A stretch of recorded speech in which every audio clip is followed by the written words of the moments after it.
Chelsea Football Club. We need to talk about their upcoming season. Are they good enough to challenge for a Premier League title? We need to talk about their squad depth. One player in particular who I think is going to have the season of his life. And I'll be honest, I'm not going to come out here and say, smug, I told you all this guy would perform. But I did kind of tell you he would all perform.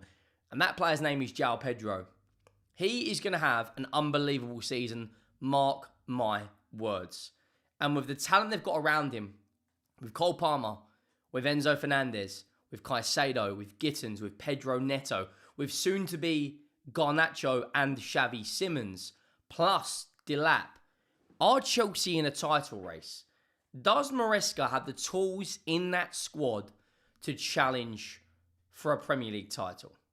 Are they expected to challenge for a Premier League title? I want to look at the transfer news as well regarding Chelsea. We're talking Donnarumma, Garnacho, and we're talking Xavi Simons. I'll look at their best 11 available as well. Make sure you go down, you drop a like on the video if you haven't already. Make sure you let me know your thoughts as well. We're so close to 73,000 subs. If you enjoy the content, and what's baffling is 91%. It changes on a daily basis, but I think it's 91% of people that have watched this channel this month are not subscribed, which is madness. Because you're watching anyway, so you might as well go down and press that subscribe button. I want to start by talking about Joao Pedro. Joao Pedro, I remember it clear as day.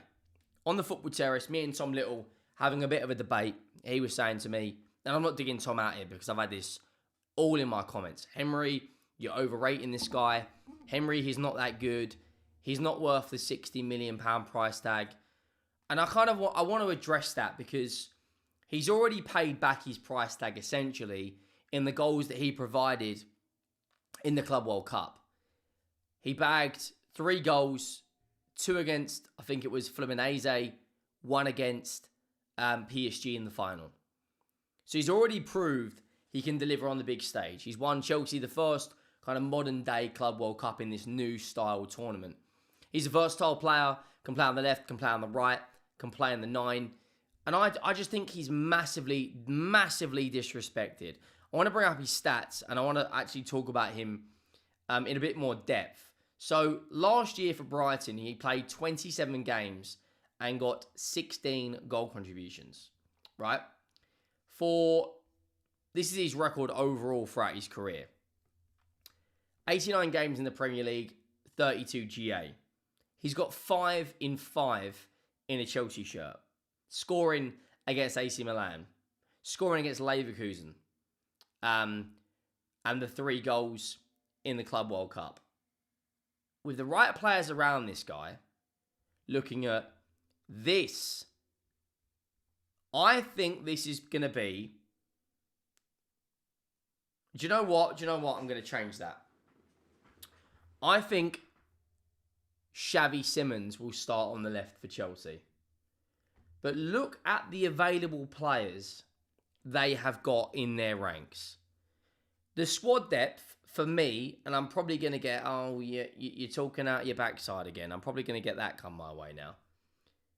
In terms of attacking options, I think Chelsea have got the best squad in the Premier League for attacking options.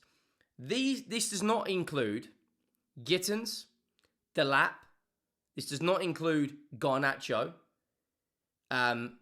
Fullback depth, they've got... centre-back we'll get to, but they've also got Gusto. The form James is in. Sanchez looks like he has turned the corner. Every single person knows my thoughts on this midfield double pivot. This double pivot for me is the best double pivot in Europe. I don't care what anyone says. It is proven it can perform. It's performed in the Premier League. It's performed in the Conference League. It's performed in the Club World Cup. You got World Cup winner. I think Enzo Fernandez at the moment is the only player to ever be a current Club World Cup and a World Cup champion. You got Pedro Neto. And the main guy in this system, obviously, is this guy right here. Right? Cole Palmer.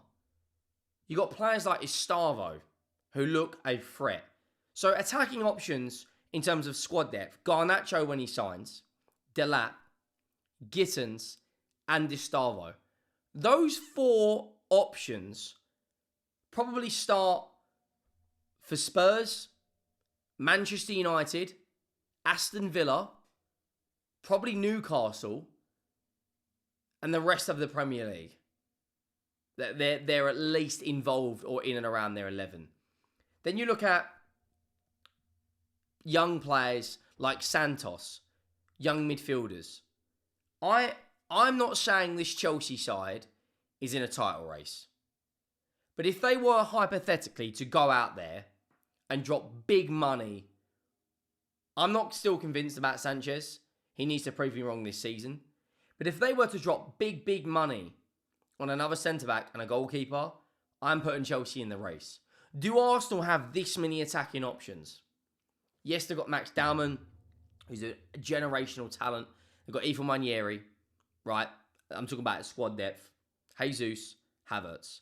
In terms of starters, their front three, Gyökeres, Saka, Martinelli, has more goals in than that Chelsea front three.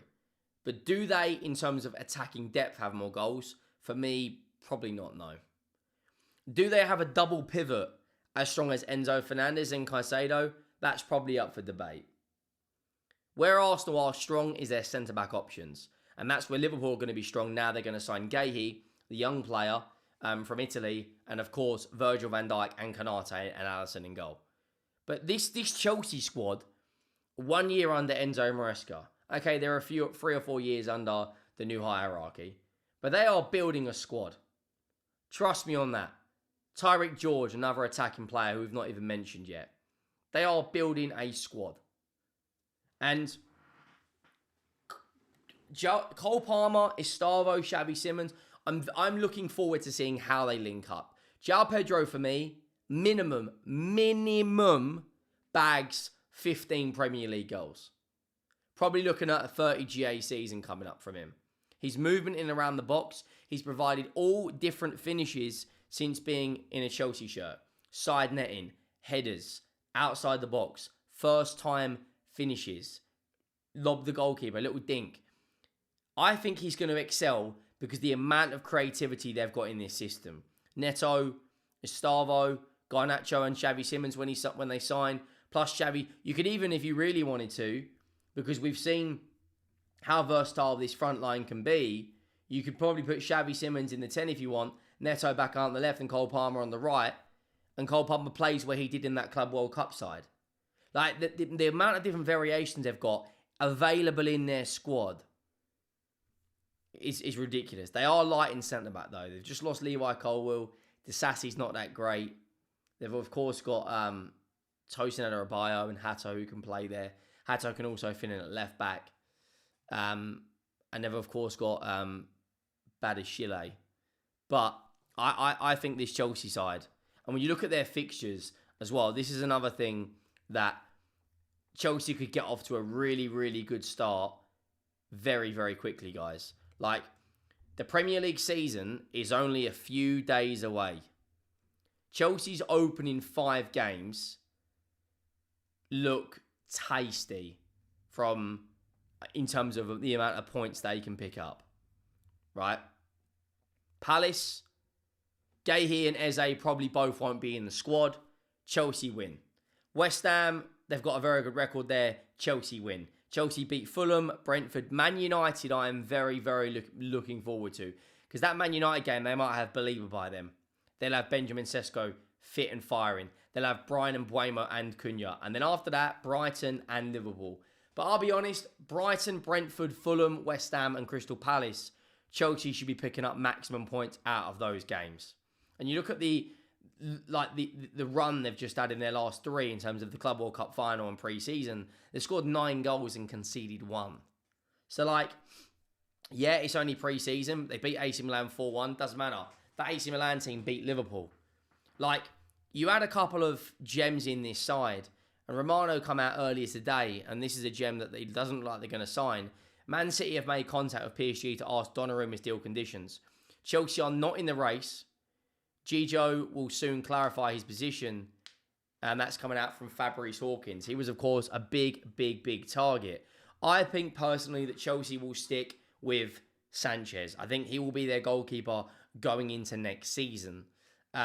What's also very interesting as well is the Garnacho news that come out a couple of days ago. He has now agreed terms with Chelsea. That will probably happen at some point in the next 48 to 72 hours, I would imagine. And then obviously the news that come out earlier this morning regarding Xavi Simons. I'll just grab it for you guys now. Romano said the following. Chelsea maintain contacts active for Xavi Simons. The two topics remain separate as always reported, and Xavi's priority remains Chelsea move. Discussions ongoing again with RB Leipzig.